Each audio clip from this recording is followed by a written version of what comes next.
ఈ మధ్యకాలంలో ఈవెన్ బయట టెక్కీస్ కూడా చాలామంది ఆర్గానిక్ ఫార్మింగ్ చేస్తున్న వాళ్ళు ఉన్నారు. ఫార్మింగ్తో పాటు ఈ పాడి పెంచే ప్రయత్నం చేస్తున్నారు. డైరీ కూడా ఇన్వాల్వ్ అవుతున్న వాళ్ళు ఉన్నారు. ఈ మధ్య కొన్ని ప్రైవేట్ కంపెనీస్ కూడా చాలా వచ్చాయి. విపరీతమైన మార్కెటింగ్ చేస్తున్న కంపెనీస్ కూడా ఉన్నాయి. సో మీరు విశాఖ డైరీ ఇందాక మీరు అన్నారు ప్రైవేట్ ప్లేయర్స్తో మేము కంపీట్ చేస్తూ మేము ముందుకు సాగుతూ ఉన్నామని. ఏంటి డిఫరెన్స్ ఏంటి కోఆపరేటివ్ సొసైటీ మీ మోడల్కి అండ్ ఇప్పుడు మిగతా వాళ్ళందరూ చిన్న చిన్న క్లస్టర్స్లో చిన్నగా చేస్తున్నారా?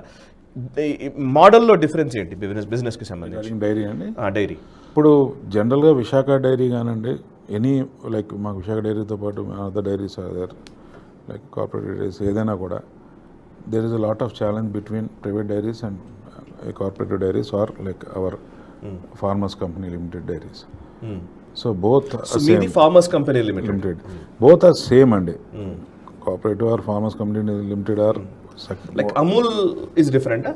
Yeah, Amul is a Amul actually it is a group of union together is called Amul. Okay. So ప్రతి స్టేట్ కి ఒక యూనియన్ ఉంటుంది. ఆ యూనియన్ అన్నీ కూడా అమూల్ కింద ఉంటాయి. Okay.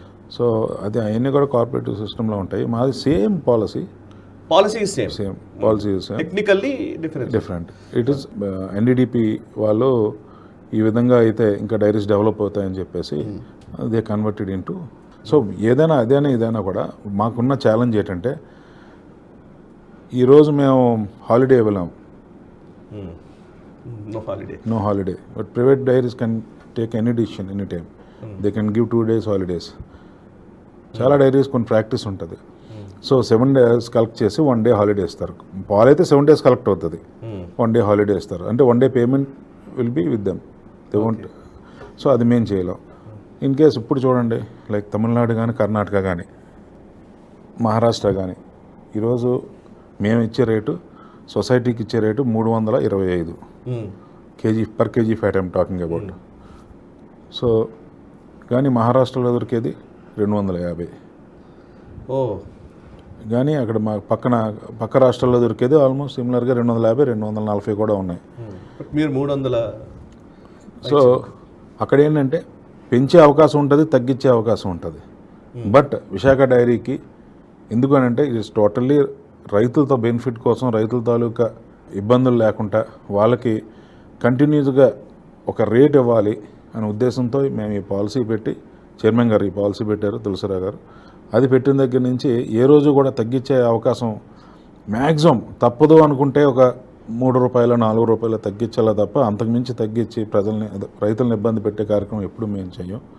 సో ఎందుకంటే లాభం వచ్చినా నష్టం వచ్చినా వాళ్ళదే.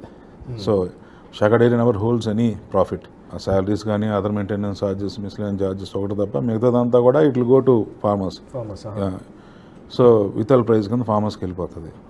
సో ఇంకొకటి ఏంటంటే we can't stop from farmers. ఈరోజు పాలు ఎక్కువైపోయాయి. ఫర్ ఎగ్జాంపుల్ కరోనా టైంలో చెప్తా, అన్ని ప్రైవేట్ డైరీ క్లోజ్ చేసాయి. విశాఖ డైరీ ఒకటే ఆ రోజు 2 లక్షల లీటర్లు ఎక్సెస్ వచ్చినా మన పాలు కావి బయట నుంచి కూడా రైతులు వస్తున్నారంటే చైర్మన్ గారు లేదు, రైతు అన్నవాడు రైతే, ఎవరు కష్టపడకూడదు, పాలు రోడ్డు మీద వెళ్ళకూడదు, ఇది తీసుకోండి అని చెప్పి తీసుకొచ్చి దాని పౌడర్ కూడా లాస్ అంతా కూడా విశాఖ డైరీ భరించవలసి వచ్చింది. ఓకే. ఈరోజు పక్క రాష్ట్రాల్లో మనకు తక్కువ వస్తుంది కదా అని చెప్పి ఇక్కడ పాలు ఆపేసి అక్కడికి వెళ్ళుకొని ఇక్కడ రైతుల దగ్గర నుంచి పాలు తీసుకోవడం అన్నది మా పాలసీ కాదు. Okay. So totally we are for the farmers. Okay. మేము ఫార్మర్స్ ఏ విధంగా వాళ్ళు బెనిఫిట్ పొందాలి. ఈరోజు మనకి 27 రూపాయలు ఎంతో కానీ 1 kg ఫీడ్ తయారవుతుంది. 1 kg ఫీడ్ తయారు చేస్తే it is cost around 27 rupees, but we are giving for only 20 rupees. 20 రూపాయలకి ఇస్తున్నాం మేము.